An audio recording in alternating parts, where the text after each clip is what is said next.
বিধিমালায় তালিকাভুক্ত হয়নি এনসিপির চাওয়া প্রতীক শাপলা। এ নিয়ে নির্বাচন কমিশনে সিইসির সাথে বৈঠকে বসেছে এনসিপির 5 সদস্যের প্রতিনিধি দল। বিস্তারিত জানাতে সরাসরি যোগ দিচ্ছেন সহকর্মী সাদিয়া আফরোজ। সাদিয়া, এনসিপির 5 সদস্যের প্রতিনিধি দলের সঙ্গে সিইসি বৈঠক করছেন, আপনি তো সেখানে আছেন, বিস্তারিত জানাবেন।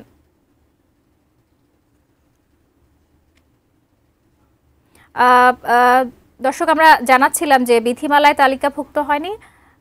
ঠিক 11টায় নির্বাচন ভবনে প্রধান নির্বাচন কমিশনার এম নাসিরউদ্দিনের সাথে বৈঠক শুরু করেছে জাতীয় নাগরিক পার্টি এনসিপি, এবং এই প্রতিনিধি দলে আছেন নাসিরউদ্দিন পাটোয়ারি এবং তার সাথে আছেন সার্জিস আলম এবং হাসনাত আবদুল্লাহ। এই 3 জন সহ মোট 5 জনের একটি প্রতিনিধি দল বেলা 11টায় এই বৈঠকটি শুরু হয়েছে। এবং এই বৈঠকের মূল বিষয়বস্তু, তাদের সাথে যখন কথা বলেছিলাম তারা জানিয়েছেন যে মূলত তাদের দলের নিবন্ধন, অর্থাৎ নিবন্ধনের পাশাপাশি তাদের দলীয় প্রতীক, সেই বিষয়টি তো থাকছে, একই সাথে প্রবাসীদের ভোটের ইস্যু নিয়ে তারা কথা বলবেন আজকে প্রধান নির্বাচন কমিশনারের সাথে।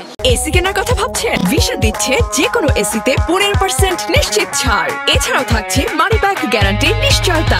আপনি জানেন যে গত 22 জুন যখন রাজনৈতিক দল নিবন্ধনের শেষ দিন ছিল, সেদিন এনসিপি আবেদন করে এবং সেদিন আবেদনের সাথে তারা জানায় যে তারা তাদের দলীয় প্রতীক হিসেবে শাপলা চাচ্ছিল, এবং যদি একান্তই শাপলা প্রতীক তারা না পায় সেক্ষেত্রে কলম অথবা মোবাইল ফোন, এই দুটো প্রতীক তারা বিকল্প হিসেবে জমা দিয়েছিল নির্বাচন কমিশনে। এবং আজকে আপনি জানেন যে এরই মাঝে নির্বাচন কমিশন থেকে আমরা জানতে পেরেছি যে তাদের যে নির্বাচন পরিচালনা বিধিমালা, সেখানে কিন্তু শাপলা প্রতীককে অন্তর্ভুক্ত করা হয়নি। এবং তার পরপর যে নির্বাচন কমিশনের বক্তব্য ছিল যে মূলত সেই সিদ্ধান্তর কারণ হচ্ছে যে শাপলা প্রতীক দুটো দল চেয়েছিল, অর্থাৎ নাগরিক ঐক্য এবং এনসিপি, এবং এই দুটো দলের চাহিদার প্রেক্ষিতে এবং জাতীয় প্রতীকের অংশ হওয়ার কারণে শাপলাকে তারা তাদের বিধিমালায় অন্তর্ভুক্ত করেনি, তালিকাভুক্ত করেনি। এবং এছাড়া তাদের যে আরও দুটো চাহিদার প্রতীক ছিল, সেটি হচ্ছে কলম এবং মোবাইল ফোন, এই দুটো কিন্তু অন্তর্ভুক্ত করা হয়েছে।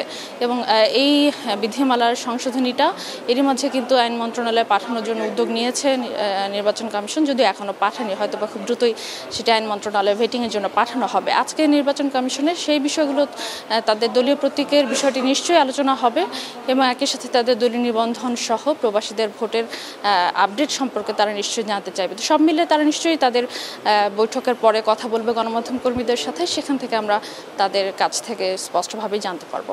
শাকিরা।